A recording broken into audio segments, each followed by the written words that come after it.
கன்னியாகுமரி மாவட்டம் நாகர்கோவில் அருகே மேற்கு தொடர்ச்சி மலையில் ஏற்பட்டுள்ள காட்டுத்தீயால் அரிய வகை மரங்கள், மூலிகைகள், செடிகள் தீயில் எரிந்து சேதமடைந்துள்ளன.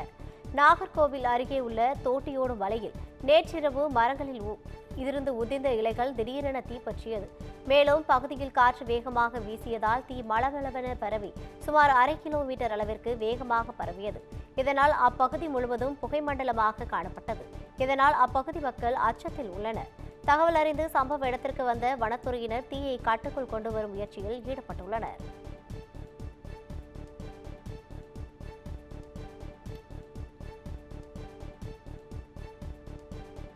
கோத்தகிரி சாலையில் நிலச்சரிவு அபாயம் உள்ளதால் 4 கோடி ரூபாயில் மண் ஆணி அமைக்கும் பணிக்கான முதற்கட்ட பணிகள் தொடங்கியுள்ளது. நீலகிரி மாவட்டத்தில் மழைக்காலங்களில் அதிக அளவு மழைப்பொழிவு இருக்கும் பகுதிகளில் கோத்தகிரியும் ஒன்றாக இருந்து வருகிறது. கோத்தகிரி சாலையில் நிலச்சரிவு ஏற்படாமல் தடுக்க நெடுஞ்சாலைத்துறையினர் வல்லுநர் குழுவோடு ஆய்வு மேற்கொண்டனர். இக்குழுவின் பரிந்துரையின்படி கோத்தகிரி சாலையில் மண் ஆணி திட்டம் செயல்படுத்த திட்டமிடப்பட்டுள்ளது. அதன்படி 3 இடங்களில் நிலச்சரிவு ஏற்படும் அபாயம் உள்ளதால் 4 கோடி ரூபாய் மதிப்பில் அப்பகுதியில் மண் ஆணி அமைக்கும் பணிக்கான முதற்கட்ட பணிகள் நடைபெற்று வருகிறது.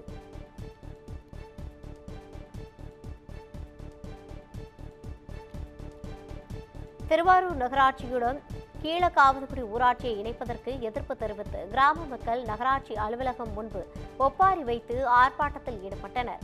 அண்மையில் திருவாரூர் நகராட்சியுடன் தண்டலை, பெருந்தரக்குடி, காட்டூர், கீழக்காவதுகுடி, புலிவலம், அம்மியப்பன் உள்ளிட்ட ஊராட்சிகளை இணைக்கப்படுவதாக தமிழக அரசு அறிவித்தது. இதனால் 100 நாள் வேலை பாதிக்கப்படும், வரி உயர்வு ஏற்படும், மக்களின் வாழ்வாதாரம் பாதிக்கப்படும் என குற்றம் சாட்டி கிராம மக்கள் தொடர் போராட்டத்தில் ஈடுபட்டு வருகின்றனர். அதன் ஒரு பகுதியாக கீழக்காவதுகுடி ஊராட்சியைச் சேர்ந்த பொதுமக்கள் திருவாரூர் நகராட்சி அலுவலகம் எதிரில் ஒப்பாரி வைத்து ஆர்ப்பாட்டத்தில் ஈடுபட்டனர். இந்த போராட்டத்தில்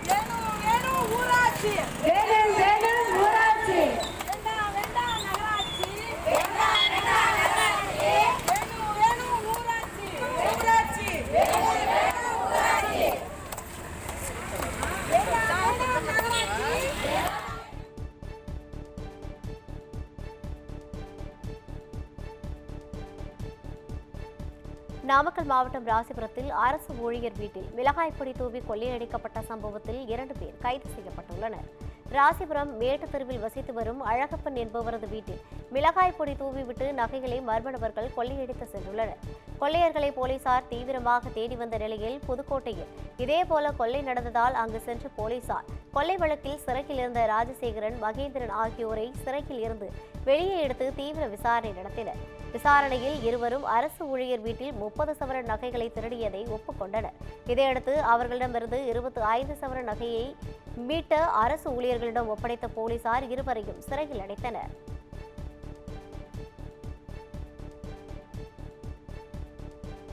திருப்பூர் மாவட்டம் பல்லடம் அருகே தேவாலயத்தின் மீது மர்ம நபர்கள் கற்களை வீசி தாக்குதல் நடத்தியது குறித்து போலீசார் விசாரணை நடத்தி வருகின்றனர்.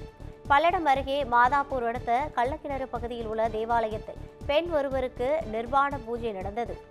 சமூக வலைதளங்களில் யூடியூபர் ஒருவர் ஆடியோ ஒன்றை வெளியிட்டு பதிவிட்டிருந்த நிலையில் தேவாலய பாதிரியார்கள் காவல்துறை கண்காணிப்பாளரிடம் புகார் அளித்திருந்தனர். இந்நிலையில் 15 ஆண்டுகளாக செயல்பட்டு வரும் தேவாலயத்தின் மீது மர்ம நபர்கள் கல்லை வீசி சேதப்படுத்தியுள்ளனர். இச்சம்பவம் குறித்து போலீசார் சம்பவ இடத்தில் விசாரணை மேற்கொண்டு வருகின்றனர். மஞ்சப்பூர்ன்ற ஒரு பகுதியில் ஒரு சம்பவம் நடந்ததாக ஒரு நியூஸு. அதை ஒரு யூடியூப் சேனல் மாற்றி மாதப்பூர்னு சொல்லி தகவல் போட்டுவிட்டாங்க. அதனால் மாதப்பூருக்கு சேர்ந்ததாக இருக்கிறதுனால எங்களுடைய இது இந்த இடத்துல தான் அந்த பிரச்சனை நடந்திருக்கும் அப்படின்னு சொல்லி இந்த ஊரில் சேர்ந்த யாரோ ஒரு சில பேர் மர்ம நபர்கள் யாரும் தெரியல. அவங்க ஒரு பெரிய கருங்கலை எடுத்து எங்களுடைய மெயின் டோர் கதவை உடைச்சிருக்காங்க. இது சம்மந்தமாக நியூஸ்லையும் கொடுத்துருக்கோம், இப்போ சொல்லிக்கிறோம்.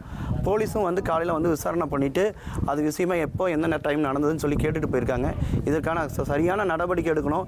இதை தாண்டி இன்னும் நிறைய சபைகள் பல இடத்துல இருக்குது. இதை சம்மந்தமாக வச்சு மீதி எந்த ஒரு சபைகளுக்கும் இப்படிப்பட்டதான சம்பவம் நடந்துடக்கூடாது. அதுக்காகத்தான் அந்த நியூஸில் இது முக்கியமாக மிகப்படுத்தி சொல்கிறேன். பொன்னைநல்லூர் மாரியம்மன் கோவில் குடமுழுக்கு வரும் 10ஆம் தேதி நடைபெற உள்ளதையொட்டி 18 கிராம மக்கள் யானை மேல் புனித நீர் எடுத்து செல்லும் பிரம்மாண்ட ஊர்வலம் நடைபெற்றது. தமிழகத்தில் மிகவும் பிரசித்தி பெற்ற பொன்னைநல்லூர் மாரியம்மன் கோவில் தஞ்சாவூர் மாவட்டத்தில் அமைந்துள்ளது. இக்கோவிலில் 21 ஆண்டுகளுக்கு பின் வரும் 10ஆம் தேதி குடமுழுக்கு நடைபெற உள்ளது. இதையொட்டி 5000த்திற்கும் மேற்பட்ட பெண்கள் கும்மியாட்டம் ஆடியும், முளைப்பாரி எடுத்தும், குதிரையாட்டம், தாரை தப்பட்டை முழங்க புன்னைநல்லூர் வீதிகள் முழுவதும் புனித நீர்க்குடம் ஊர்வலமாக விமர்சையாக நடைபெற்றது.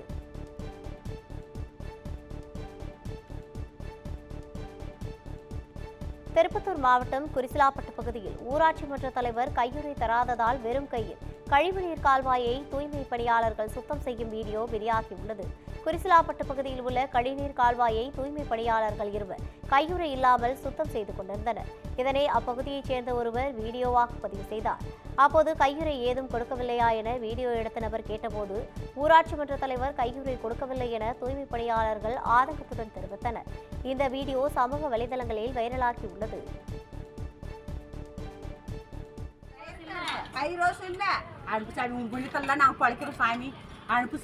இது ஸ்மெல் வந்து இதே க்ளோஸ்லாம் எதுவும் கொடுக்கலையா?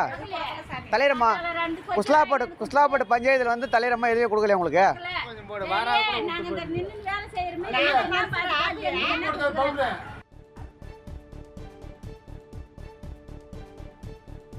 திருவண்ணாமலை அண்ணாமலையார் கோவில் வருஷாபிஷேக விழா வெகு விமர்சையாக நடைபெற்றது.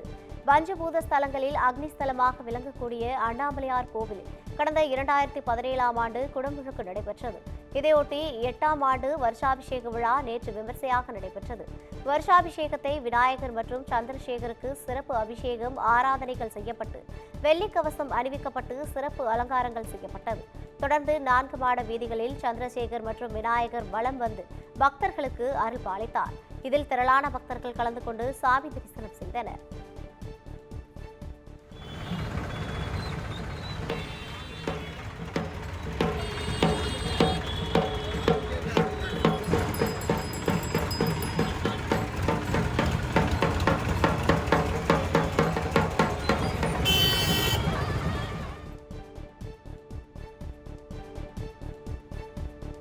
ராணிப்பேட்டை மாவட்டம் அரக்கோணத்தில் சிறுமி கூட்டு பாலியல் வன்கொடுமை செய்யப்பட்ட வழக்கில் இருவருக்கு தலா 20 ஆண்டுகள் சிறை தண்டனை விதிக்கப்பட்டுள்ளது.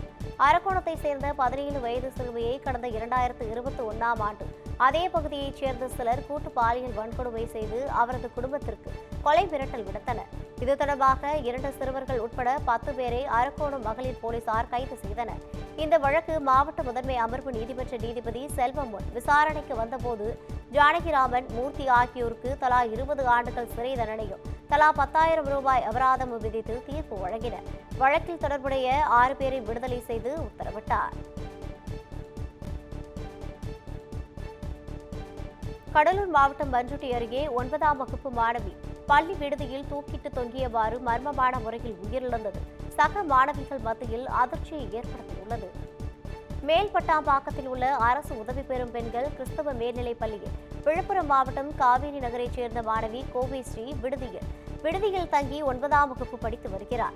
நேற்று பள்ளிக்கு செல்லாமல் விடுதியில் தங்கியிருந்த நிலையில் மர்மமான முறையில் விடுதி கழிவறை அருகே துப்பட்டாவால் தூக்கில் தொங்கியவாறு உயிரிழந்ததை கண்ட சக மாணவிகள் அதிர்ச்சி அடைந்தனர்.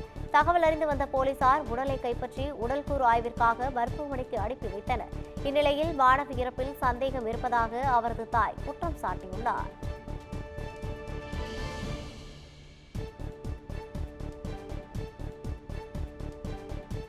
அரக்கோணம் வட்டாட்சியர் அலுவலகத்தில் கழிவுநீர் உடைப்பு ஏற்பட்டு கடந்த சில நாட்களாக கழிவுநீர் வெளியேறி துர்நாற்றம் வீசி வருவதாக பொதுமக்கள் குற்றம் சாட்டுகின்றனர். ராணிப்பேட்டை மாவட்டம் அரக்கோணம் வட்டாட்சியர் அலுவலகத்தில் கடந்த சில நாட்களுக்கு முன்பு கழிவறையில் உள்ள பைப் உடைந்து கழிவுநீர் வெளியேறி வருகிறது. இதுகுறித்து பலமுறை வட்டாட்சியரிடம் புகார் அளித்தும் எந்த நடவடிக்கையும் இல்லை என கூறப்படுகிறது. தொற்று ஏற்படும் முன் சீரமைக்க மாவட்ட நிர்வாகம் உடனடி நடவடிக்கை மேற்கொள்ள வேண்டும் என சமூக ஆர்வலர்கள் கோரிக்கை விடுத்துள்ளனர். வட்டாட்சியர் அலுவலகத்தில் பயன்படுத்துகின்ற கழிவுநீர் தண்ணி அனைத்தும் வந்து நம்முடைய ஆஃபீஸ் பக்கத்துலேயே வந்து வெளியே வந்துருக்குது. அந்த வழியாக தான் வந்து தேர்தல் ஆஃபீஸுக்கும் டிஎஸ்ஓ பார்க்கறதுக்கும் நில அலுவலகத்தை பார்க்கறதுக்கும் எல்லாமே அந்த பக்கம் தான் போக வேண்டியது. பொதுமக்கள் வந்து ரொம்ப அவதிக்குள்ளாகிறாங்க. துர்நாற்று பயங்கரமான துர்நாற்று வீசுது. இது சம்பந்தமாக வந்து வட்டாட்சியர்கிட்ட சொல்லி இது வந்து நடவடிக்கை எடுக்கல. இதனால் வந்து நோய் தொற்று அபாயம் வந்து அதிகரிக்கிறது. மாவட்ட நிர்வாகம் உடனடியாக தலையிட்டு அந்த கழிவுநீர் கால்வாயை உடனடியாக அது வந்து சீர் செய்யுமாறு பொதுமக்களின் சார்பாக கேட்டுக்கொள்கிறேன். அரக்கோணம் வட்டாட்சியர் அலுவலகம். திருப்பத்தூர் மாவட்டம் வாணியம்பாடி அருகே தென்னை ஓலைகளால் மறைக்கப்பட்டு குவிக்கப்பட்டுள்ள மணலை கைப்பற்றி வருவாய்த்துறையினர் அதிகாரிகள் விசாரணை நடத்தி வருகின்றனர். வாணியம்பாடி அடுத்த சீவிப்பட்டறை பகுதியில் குவியல் குவியலாக இரவு நேரங்களில் மணல் குவித்து வைத்து வெளிமாநிலங்களுக்கு கடத்தப்படுவதாக வருவாய்த்துறை அதிகாரிகளுக்கு கிடைத்த ரகசிய தகவலை அடுத்து துணை வட்டாட்சியர் அன்பழகன் தலைமையிலான வருவாய்த்துறை அதிகாரிகள் ஆய்வு செய்து தென்னை ஓலைகளால் மறைத்து வைக்கப்பட்டிருந்த மணலை கைப்பற்றி விசாரணை மேற்கொண்டு வருகின்றனர்.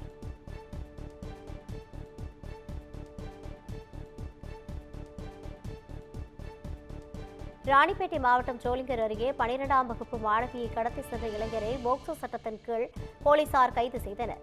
மாணவியை கர்நாடகாவில் பத்திரமாக மீட்டனர்.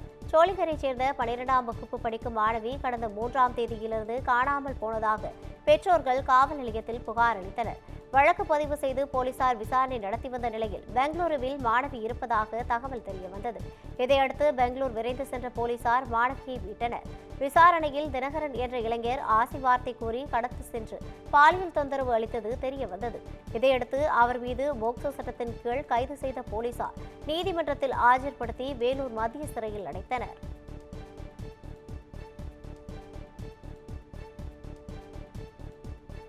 மதுரை மாவட்டம் திருப்பரங்குன்றத்தில் தெப்பத் திருவிழா வெகு விமர்சையாக நடைபெற்றது. திருப்பரங்குன்றம் சுப்பிரமணிய சுவாமி கோவிலில் தெப்பத் திருவிழா கடந்த 29ஆம் தேதி கொடியேற்றத்துடன் தொடங்கியது. விழாவின் முக்கிய நிகழ்ச்சியான தெப்பத் திருவிழா நேற்று நடைபெற்றது. இதையொட்டி சுப்பிரமணிய சுவாமி தெய்வானை அம்மனுக்கு பால், பன்னீர், சந்தனம் உள்ளிட்ட சிறப்பு அபிஷேகங்கள் நடைபெற்றது. தொடர்ந்து மின்னொலியில் அலங்கரித்து வைக்கப்பட்டிருந்த தெப்ப மிதவையில் சுப்பிரமணிய சுவாமி தெய்வானையுடன் எழுந்தருள பக்தர்கள் வடம் பிடித்து தெப்ப மிதவையை 3 முறை சுற்றி வந்து சுவாமி தரிசனம் செய்தனர்.